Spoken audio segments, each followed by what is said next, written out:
Hello, and thank you so much for joining me today on the Community Ledger. We are going to dive into the latest Democratic stunt. It appears Cory Booker has broken a record, the longest filibuster on the Senate floor. Let's get into it.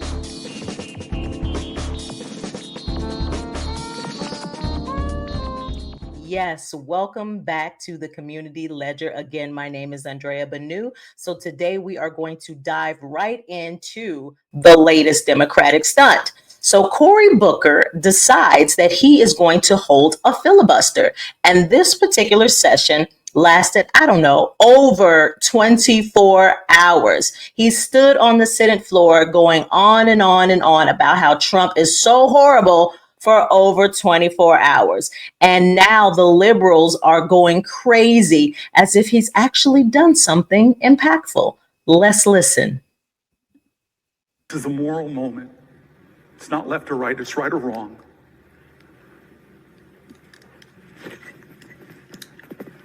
Let's get in good trouble.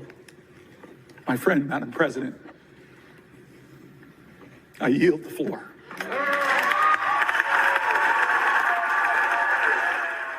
Joining us now for his first TV interview since his record-breaking speech in the Senate, Senator Cory Booker of New Jersey, the new record holder for the Senate's longest ever speech. Senator, how are you? I'm definitely hurting a little bit, but I'm feeling strong in spirit and grateful to so many people who allowed me to tell their stories on the Senate floor. So there you see, he's feeling in a little pain for standing and speaking for 24 hours. But what was the purpose of this? So I want you to hear what Fox had to say about it. Booker was doing. I mean, is he just looking for attention? Who is going to sit there and listen to him for 25 hours?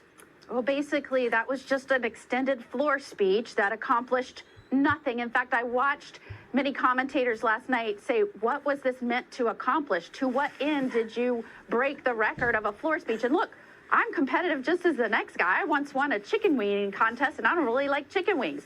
But breaking records and emotional stunts and blame shifting, that accomplishes nothing. And I am telling you, the American people are ready for real leadership, not just people that call themselves leaders and don't act on that. People like President Trump that will make tough decisions in the best interest of this country and then act on those decisions, just as he did with the northern border, declaring an emergency, trying to stop the flow of illegal immigration and fentanyl and all of the things that have contributed to so many deaths and destruction around this great. So there you have it. No one understands why he did this, because was there a bill on the Senate floor? No. Was there any sort of topic to discuss? No. He just decided, I want to take a stand.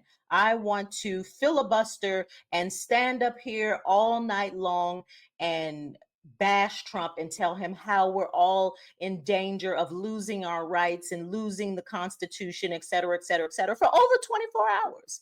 And the Democrats are celebrating this. But I want you to hear what Stephen Miller had to say about what they coincidentally have not been trying to filibuster.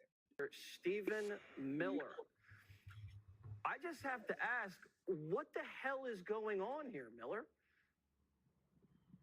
Well, first of all, I think that's the first ever filibuster in American history from Cory Booker in favor of getting men into women's sports, keeping our borders open, and making sure that we tax the wages of our tip workers in Nevada. So very courageously, Cory Booker has stood strong for those three issues. Here's what he never filibustered for. Here's what the Democrats never filibustered for. The dead bodies of American citizens raped, mutilated, and murdered by the illegal aliens that Joe Biden and his administration and Secretary Mayorkas funneled into our country during the invasion that took place over the last 4 years. They released people into this nation, not people, monsters into this nation that were pedophiles, that were child rapists, that tortured women, that murdered moms and dads, that committed atrocities that we've never seen before in this country. And now they have the temerity to say that every single invader that Joe Biden let in should get their own individual judicial trial before they're deported, one at a time. Each one gets $1 million trial in front of a communist judge to decide whether or not we can send them home. How about hell no? How about we pick them up and we get them out of this country so they can't hurt anyone else? That's what I'm talking about. How about hell no? How about you get them out of this country so they cannot hurt anybody else? Why? Why can't the Democrats understand that there was a threat in our country? All of these illegals, unvetted, caused a real threat and caused real harm. And then they want to just pretend like this didn't exist. They want to pretend like there was no real issue at the border. And now Cory Booker, of all people, wants to throw this spectacle as if he's actually done something impactful for the Democratic Party. And they're celebrating it. But you know why they're celebrating it? Because the longest standing person, or the senator with the longest standing filibuster, is some guy who didn't want the civil rights to go forward, to move forward, and so he stood there for well over however many hours. I didn't even bear to do the research because it's so ridiculous and silly that this is what bothered him and this is what he wanted to take a stand for. So here he is, a black man who's going to now hold the record in regards to the longest filibuster that actually solved nothing, that brought about nothing, that assisted and helped and aided no one. Okay, yeah, that's impactful. But that is part of the core for Democrats because it's just more symbolism. It's just more nothingness. But it's been done. It's being performed by a black face. So we should all celebrate, right? We should celebrate. No. And so I want you to see how others are feeling about this latest spectacle. Toledo, voters' views of the Democrats in Congress among all voters disapprove 68%. And look at the approved number, just 21%, even lower than the Democratic Party at large. This is the lowest on record for Democrats, according to Quinnipiac University polling. You think these numbers are bad? Let's go to this side of the screen. We'll look how Democratic voters feel. Get this. The plurality of Democratic voters disapprove of Democrats in Congress at 49%, and just 40% approve. Horrible, horrible, horrible.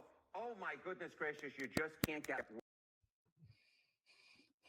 And you see that their numbers continue to decline. Like, I don't understand who they are pandering to. Like, you're not winning. You're not doing better. You're not actually aiding your voters. I don't understand it. I don't get it. And I have every single day, I have all of these liberals, these Democrats dragging me in my comments like I'm missing the message. Like I'm missing something. Y'all not bringing nothing to the table. You do realize that, right? You're not bringing nothing to the table. So you can hate Trump 24 hours a day. But at the end of the day, the Democrats, the other party, ain't talking about nothing. And that is the problem. And so you can't just say Trump bad, Trump bad, Trump bad, and then you don't have no solutions. And that is the problem with the Democrats. And you see the numbers, okay? As I stated before, numbers don't lie, okay? The numbers continue to dwindle and dwindle because all of the people who are historically Democrats are not buying it. They not feeling it. They feeling like, what are y'all doing? What are y'all doing? Y'all just making noise. Y'all just making noise. And it's not actually creating any real progress. It's not actually countering anything that Trump and this administration is doing. And it's just a spectacle. At this moment in time, the Democrats are just entertainment. They're just simply entertainment. And listen, I mean, at this point, you're not even a real party. You're just entertainment. And so I am curious to see what comes of this April 5th protest that they're planning, because based on those numbers, it's not going to be a good turnout. It's not going to be a good turnout at all. But what is your opinion? How do you feel about the fact that Cory Booker has broken the record with regards to the longest filibuster in Senate history? Do you think that that is monumental? Do you think that is great for the Black community and for America? Do you really think that he took a stand against this Republican MAGA movement? I would love to hear your opinions. So if you have not already, please do share, like, and subscribe. Go ahead and get in those comments so that we can continue the dialogue. And until next time, this is the Community Ledger. Be sure to like, share, and subscribe and watch the next video by clicking right here.